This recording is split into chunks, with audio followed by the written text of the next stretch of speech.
How can Medicaid estate recovery affect capital gains tax?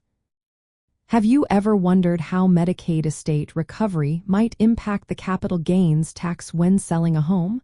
This is an important topic for homeowners and real estate investors alike. Let's break it down in a straightforward way. First, Medicaid estate recovery is a process where states seek to recover costs for Medicaid services from the estate of a deceased beneficiary. This often includes the value of their home. When someone passes away who received Medicaid benefits, the state may place a claim on their estate to recoup those expenses.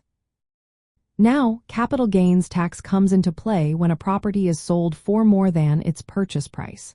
The gain is calculated as the difference between the sale price and the property's adjusted basis, which typically includes the purchase price plus any improvements made. So, how do these two financial aspects intersect? When Medicaid places a claim on a deceased individual's estate, it reduces the overall value that heirs can inherit. However, this claim does not directly trigger capital gains tax because it is not a sale of the property.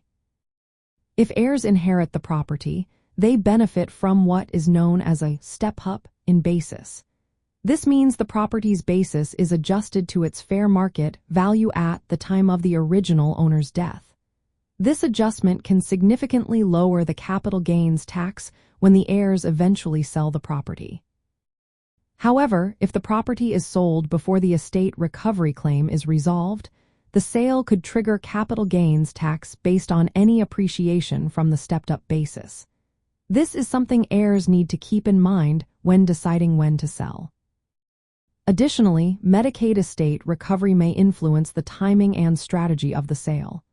Knowing that a claim may be filed against the property, heirs or investors might choose to sell quickly to pay off the Medicaid recovery amount.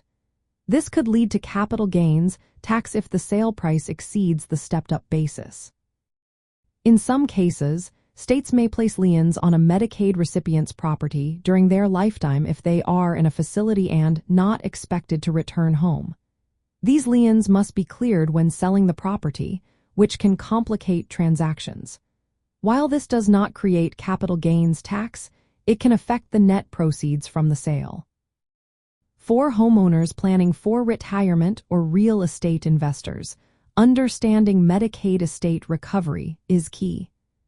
It is important to consider how this may affect property transactions and overall financial planning.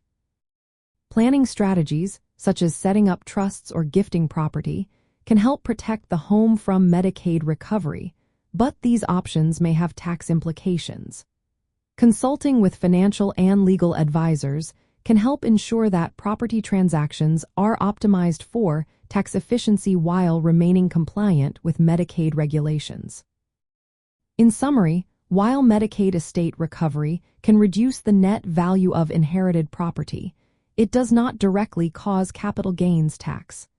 Capital gains tax arises when the property is sold, based on the difference between the sale price and the adjusted basis. Homeowners and investors should consider both factors in their financial and retirement planning.